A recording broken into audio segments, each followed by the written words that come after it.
पाकिस्तान के प्रधानमंत्री इमरान खान ने गुरुवार को कोरोना वायरस वैक्सीन की पहली डोज ली। इससे एक दिन पहले दक्षिण एशियाई देश को चीन से दान में कोरोना वैक्सीन की 5 लाख डोजेस मिली है। सिनोफार्म वैक्सीन की दूसरी खेप पाकिस्तान के स्वास्थ्य अधिकारियों ने रावलपिंडी के नूर खान एयरबेस में प्राप्त की। देश में वर्तमान में उपलब्ध ये एकमात्र टीका है।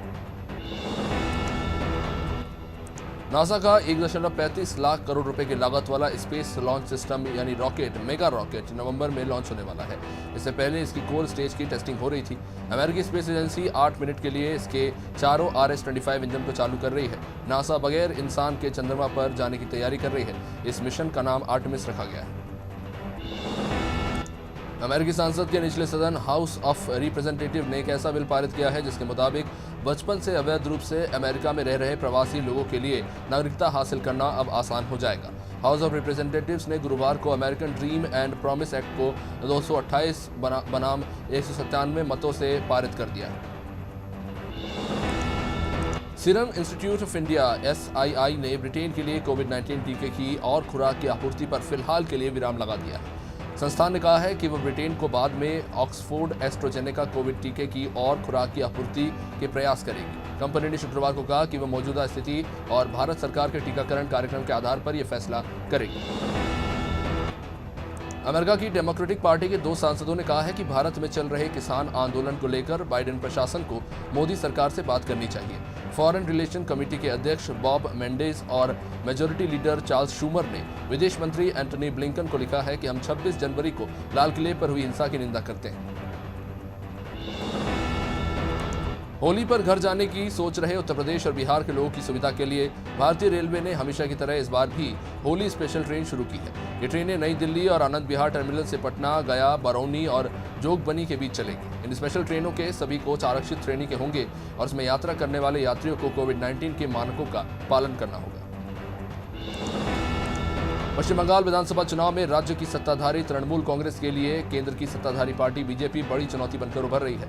लेकिन बीजेपी के अंदर खाने ही भीतरगात का खेल भी चल रहा है। कई क्षेत्रीय नेता और कार्यकर्ता ऐसे हैं जो टिकट बंटवारे से नाराज हैं और पार्टी द्वारा उतारे गए कैंडिडेट को खुलकर विरोध कर रहे हैं। हालात ऐसे हैं कि कार्यकर्ताओं के भारी विरोध के बाद बीजेपी को अलीपुरद्वार से अपना उम्मीदवार बदलना पड़ा है।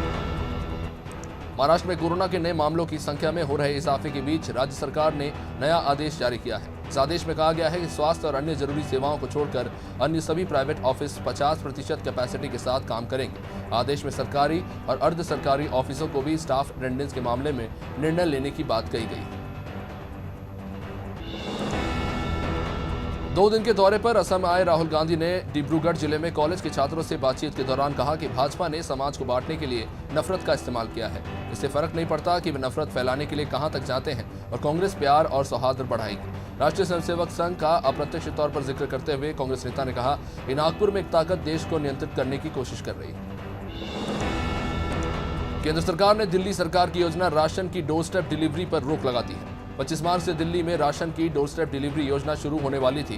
केंद्र सरकार ने दिल्ली सरकार के खाद्य आपूर्ति सचिव को एक चिट्ठी लिखकर कहा है कि इस योजना को शुरू न किया जाए। केंद्र ने इसके पीछे फूड सिक्योरिटी एक्ट का हवाला दिया है।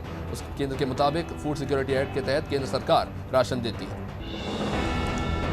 उत्तराखंड के नए मुख्यमंत्री तीरथ सिंह रावत के पद पर बैठते ही अपने एक बयान को लेकर वो चर्चा में आ गए हैं। महिलाएं उनके विरोध में जिसके चलते उतर आई हैं। सोशल मीडिया पर उनके विरोध में फटी जीन्स के साथ फोटो शेयर किए जा रहे हैं। मंगलवार को देहरादून में बाल अधिकारों की सुरक्षा को लेकर उत्तराखंड राज्य आयोग ने एक वर्कशॉप का आयोजन किया था। इसी दौरान उन्होंने एक बयान में महिलाओं के फटी जीन्स पहनने को लेकर टिप्पणी की थी। इसकी भारी आलोचना हो रही है।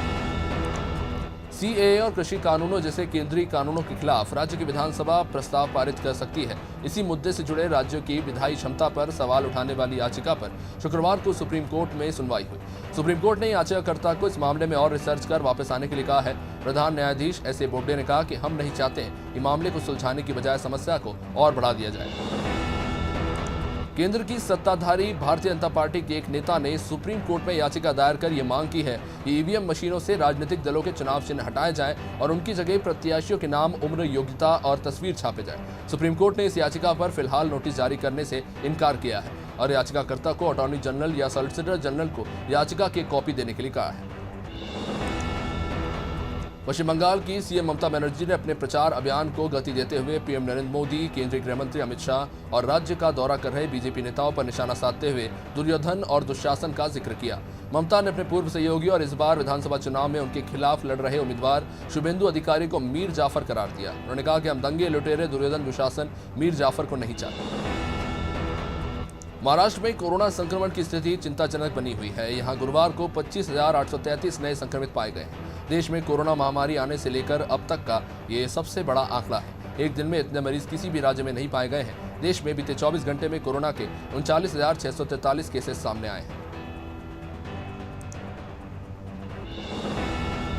मुख्यमंत्री शिवराज सिंह चौहान ने गुरुवार को मंत्रालय में कोरोना की समीक्षा की। मुख्यमंत्री ने कहा है कि मध्य प्रदेश में कोरोना की दूसरी लहर ज्यादा खतरनाक मानी जा रही है। महाराष्ट्र में कोरोना की विस्फोटक स्थिति और इसके कारण मध्य प्रदेश के बिगड़ते हालात हैं। ऐसे में यात्री बसों के आवागमन पर रोक लगाई जा रही है। उन्होंने महाराष्ट्र की सीमा से लगे जिलों के प्रशासन को इस प्रतिबंध को सख्ती से लागू करने के निर्देश दिए हैं।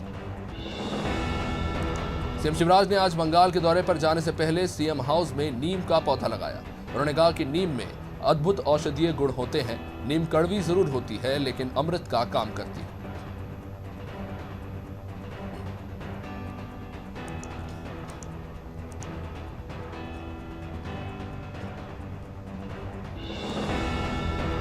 मध्य प्रदेश के मुख्यमंत्री शिवराज सिंह चौहान ने पश्चिम बंगाल की मोइना विधानसभा में जनसभा को संबोधित किया। इस दौरान सीएम ने कांग्रेस और तृणमूल कांग्रेस पर जमकर निशाना साधा। साथ ही बीजेपी के पक्ष में वोट करने की अपील की। मुख्यमंत्री शिवराज सिंह चौहान ने पश्चिम बंगाल की मुख्यमंत्री ममता बनर्जी पर भी हमला बोला।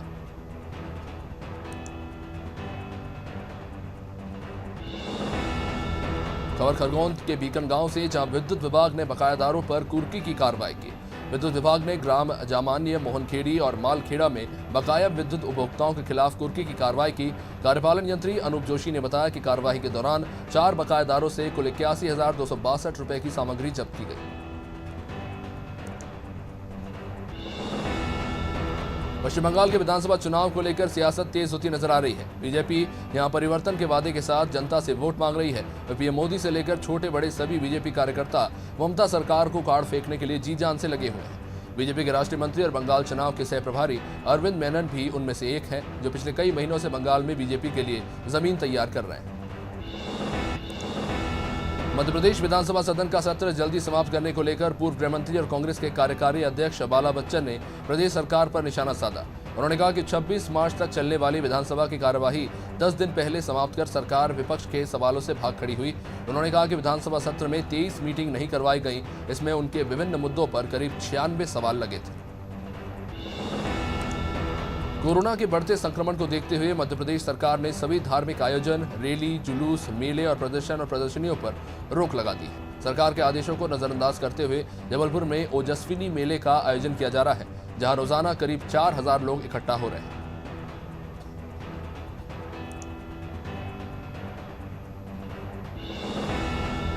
बुरहानपुर जिले के खकनार में बीते 2 दिन से मौसम में बदलाव देखने को मिल रहा है। शुक्रवार को सुबह से तेज हवा और आंधी के साथ बारिश शुरू हुई, जो करीब 1 घंटे तक चलती रही। शेखापुर और नागझिरी गांव में ओले भी गिरे हैं, जिससे खेत में खड़ी फसलों को भारी नुकसान हुआ है।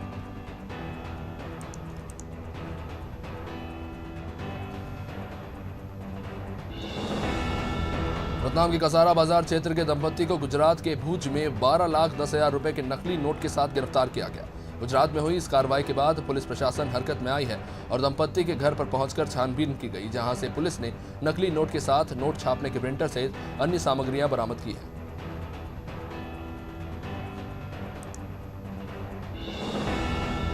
तीन वेदर सिस्टम सक्रिय होने से राजधानी भोपाल सहित प्रदेश के अधिकांश जिलों में आंधी और बारिश की स्थिति बनी हुई है।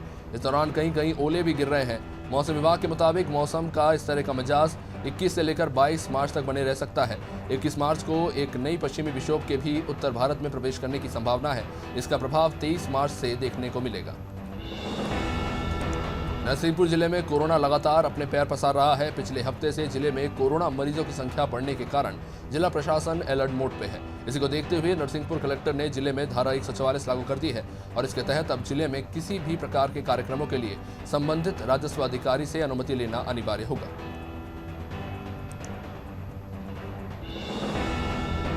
उज्जैन जिला के उन्हेल में गेहूं उपार्जन केंद्र खोलने को लेकर असमंजस बना हुआ है। उपार्जन केंद्र खोलने को लेकर बीजेपी और कांग्रेस आमने सामने आ गई है। कृषि उपज मंडी समिति के पूर्व अध्यक्ष और ब्लॉक कांग्रेस कमेटी अध्यक्ष उपार्जन केंद्र को कृषि उपज मंडी में ही खुलवाना चाहते हैं, तो बीजेपी मंडल अध्यक्ष ने प्रशासन के निर्धारित स्थान पर उपार्जन केंद्र खोलने की बात कही है। शाहजहांपुर में खाद्य विभाग की अनदेखी के चलते होटल संचालकों की मनमानी जारी है और होटल संचालक लगातार लोगों की जान से खिलवाड़ करने में कोई कसर नहीं छोड़ रहे हैं। खाद्य विभाग ने होटल्स पर कई महीने से कार्रवाई नहीं की है। इसके चलते होटल संचालक, खाद्य विभाग के अधिकारियों का खौफ इन पर खत्म हो गया है। होटल संचालक अपनी होटलों पर सुबह का बना पोहा और समोसा दोपहर तक लोगों को बेच रहे हैं। बड़वानी जिले की राजपुर पुलिस ने बाइक चोरी का खुलासा करते हुए 3 आरोपियों को गिरफ्तार किया है। तीनों आरोपी धार जिले के बाग टाडा क्षेत्र के बताए जा रहे हैं। इनके पास से पुलिस ने चोरी की 3 बाइकें बरामद की हैं। आपको बता दें कि राजपुर नगर में बाइक चोरी की वारदातें लगातार बढ़ती जा रही हैं। पुलिस ने चेकिंग अभियान चलाया है और बाइक चोरी के मामलों में अभी 3 आरोपियों को गिरफ्तार किया है। सागर जिले के गड़ाकोटा में शादी का झांसा देकर अधेड़ व्यक्ति के साथ मारपीट का मामला सामने आया। पीड़ित रमेश लाडिया ने बताया कि बुधवार की शाम उसके गांव के हरि अहिरवार और उसका रिश्तेदार उसे शादी करवाने के नाम पर अपने साथ तिनुसवा कुरोपारा के जंगल लेकर गया। वहां पर उसके साथ मारपीट की और मना समझकर 10,000 रुपए और सोने चांदी के जेवरात लेकर भाग गए। सिरोंज के ग्राम गरेठा में एक गरीब मजदूर को काम पर ना जाना महंगा पड़ गया। चंद्रेश अहिरवार नाम के एक मजदूर ने काम पर जाने से मना किया तो दबंग ने उसके साथ जमकर मारपीट की। दबंग ने सरेआम मजदूर को दौड़ा कर डंडे से पीटा। बीच बचाव करने आए मजदूर के दिव्यांग भाई से भी इन लोगों ने मारपीट की।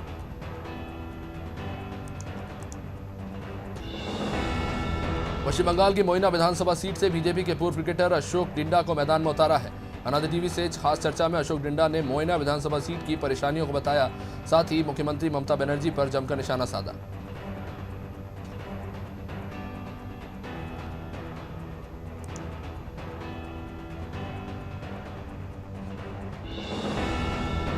मध्य प्रदेश में बेमौसम हुई बारिश से कई जिलों में किसानों की फसलें खराब हुई। खराब फसलों को लेकर कृषि मंत्री कमल पटेल ने बताया कि मैंने संबंधित अधिकारियों को सर्वे के निर्देश दिए हैं। जल्दी ही सर्वे की रिपोर्ट के आधार पर किसानों को उचित मुआवजा दिया जाएगा।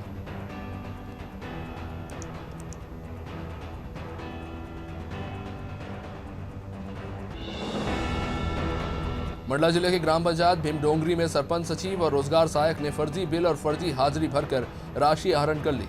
गांव के अगन सिंह ने बताया कि साल 2020 में मनरेगा से उनके खेत में मेड़ बंधान के लिए 1,39,237 रुपए स्वीकृत हुए। इसमें कुल 409 दिन काम हुआ, लेकिन सरपंच सचिव और रोजगार सहायक ने 709 हाजिरी लगाकर फर्जी तरीके से पैसे निकाल लिए। शहडोल जिले के जेसी नगर में मध्याह्न भोजन कार्यक्रम के तहत बच्चों को सूखा राशन वितरित किया जा रहा है। इस दौरान माध्यमिक शालाओं के बच्चों को 3 किलो दाल और 1 पैकेट तेल बांटा गया, तो वहीं प्राथमिक शालाओं के बच्चों को 2 किलो दाल और 1 पैकेट तेल वितरित किया गया। इस कार्यक्रम के मुख्य अतिथि राजस्व एवं परिवहन मंत्री गोविंद सिंह राजपूत के प्रतिनिधि के रूप में हीरा सिंह राजपूत मौजूद रहे। भीतरवार में सड़क हादसे में शख्स की मौत हो गई, जहां बासोरी के मछरिया रोड पर 2 बाइक आमने सामने से भिड़ गए। बताया जा रहा है कि एक बाइक पर 3 तो दूसरी बाइक पर 2 लोग सवार थे। मरने वाला शख्स मछरिया का बताया जा रहा है, जिसका नाम राकेश बाथम है। इस हादसे में बाकी 4 भी बुरी तरह से घायल हुए हैं। इन्हें ग्वालियर रेफर किया गया है। डबरा में जैन मुनि विनम्र सागर महाराज संघ का भव्य नगर प्रवेश हुआ, जहां जैन समाज के लोगों ने मुनि के चरण धोकर उनका स्वागत किया। मुनि डबरा स्थित जैन मंदिर में आहारचर्या के बाद जैन सिद्ध क्षेत्र सोनगिरी के लिए प्रस्थान करते नजर आए, जहां वह भक्तांबर मंडल विश्व शांति विधान कराएंगे।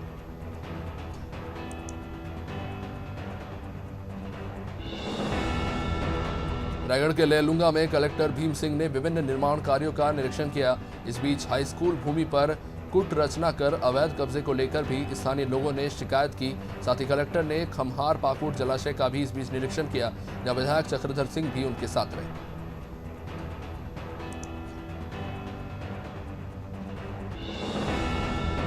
कुरान की आयतों को हटाने की याचिका लेकर सुप्रीम कोर्ट जाने वाले शिया वक्फ बोर्ड के पूर्व चेयरमैन वसीम रिजवी के खिलाफ शुक्रवार को दतिया में मुस्लिम समुदाय के लोगों ने प्रदर्शन किया और रिजवी के पुतले का जुलूस निकालकर उसे आग के हवाले किया और अपना गुस्सा जाहिर किया। इस दौरान मौके पर भारी पुलिस बल तैनात रहा। मुस्लिम धर्मगुरु मौलाना उवैस ने वसीम रिजवी के उस बयान की कड़ी निंदा की। शमशाबाद में पीएम आवास योजना की हाल ही में जारी सूची ने सियासी तूल पकड़ लिया है। कुछ दिनों पहले कांग्रेस के पार्षदों ने भाजपा के नेताओं पर आरोप लगाया था कि पीएम आवास योजना में भाजपा के बड़े नेताओं के नाम जोड़े गए हैं। वहीं भाजपा के नेताओं ने कांग्रेस पर धांधली का आरोप लगाते हुए एसडीएम को ज्ञापन सौंपा है।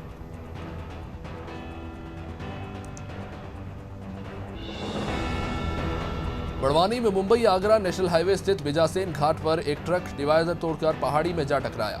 इस हादसे में चालक और क्लीनर को मामूली चोटें आई हैं, जिन्हें इलाज के लिए सिविल हॉस्पिटल सेंधवा में भर्ती कराया गया।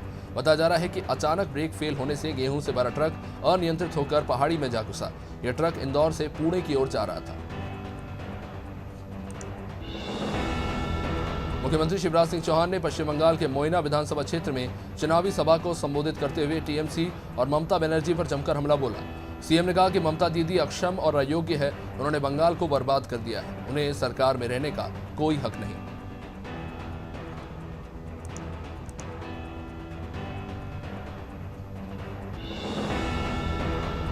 राजनांदगांव के गुरु नानक स्कूल के विद्यार्थियों ने ऑनलाइन परीक्षा की मांग को लेकर धरना प्रदर्शन किया। आपको बता दें कि कोरोना संक्रमण काल के बाद से ही ऑनलाइन शिक्षा विद्यार्थियों को दी जा रही थी। अब विद्यार्थियों का कहना है कि पढ़ाई ऑनलाइन हुई है तो परीक्षा भी ऑनलाइन ही होनी चाहिए।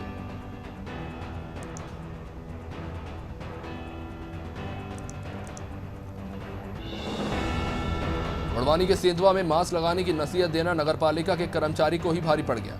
रोको टोको अभियान के तहत कर्मचारी अनिल सोलंकी लोगों को मास्क लगाने की समझाइश देता नजर आया। इसी बात पर गुस्साए एक युवक ने पत्थर से हमला कर उसके सर में भारी चोट पहुंचाई है। कर्मचारी बुरी तरह से इस हमले में घायल हुआ है।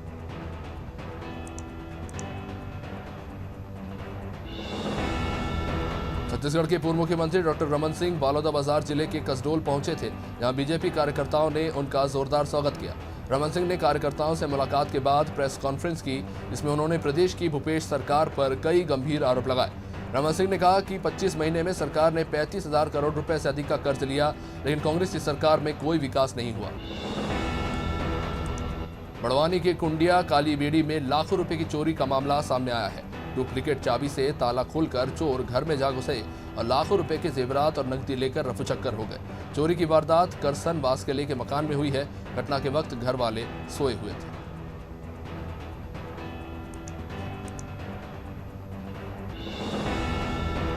विदिशा के लटेरी में एक दिन पहले हुई सरपंच पति संतराम वाल्मीकि की हत्या ने राजनीतिक तूल पकड़ लिया है। भारतीय जनता पार्टी के पदाधिकारियों ने पूर्व नगर पालिका अध्यक्ष मुकेश टंडन के नेतृत्व में रैली निकालकर कलेक्ट्रेट में ज्ञापन सौंपा है, जिसमें उन्होंने इस हत्याकांड के पीछे वन माफियाओं के साथ साथ वन विकास निगम और पुलिस की साठगांठ और उनकी भूमिका पर सवालिया निशान लगाए हैं। छतरपुर के ग्राम पटिया में कांग्रेस नेता इंद्र प्रताप की हत्या के बाद राज्यसभा सांसद दिग्विजय सिंह और पूर्व मंत्री गोविंद सिंह के साथ विधायक आलोक चतुर्वेदी उनके घर पहुंचे, जहां उन्होंने इंद्र प्रताप के परिजनों से मिलकर अपनी संवेदनाएं व्यक्त की। इस दौरान दिग्विजय सिंह ने प्रदेश सरकार पर हमला बोलते हुए कहा कि मध्य प्रदेश में कानून व्यवस्था पूरी तरह से पटरी से उतर चुकी है, अपराधी अपराध कर चले जाते हैं। भोपाल बीजेपी कार्यालय में कथित लड़की के वीडियो के वायरल होने पर और उत्तराखंड के मुख्यमंत्री के बयान के बाद अब सियासत तेज हो गई है। भोपाल में इसको लेकर कांग्रेस अब सड़कों पर उतर आई है। रोशनपुरा चौराहे पर महिला कांग्रेस ने प्रदर्शन किया और सरकार के खिलाफ जमकर नारेबाजी की।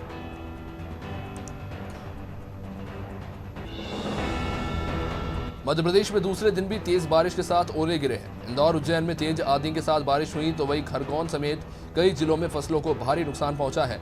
शुक्रवार को मालवा निवाड़ में दिन की शुरुआत काले घने बादलों के बीच हुई। करीब 20 किलोमीटर की गति से तेज हवाएं चलती रहीं और कुछ इलाकों में बारिश भी हुई।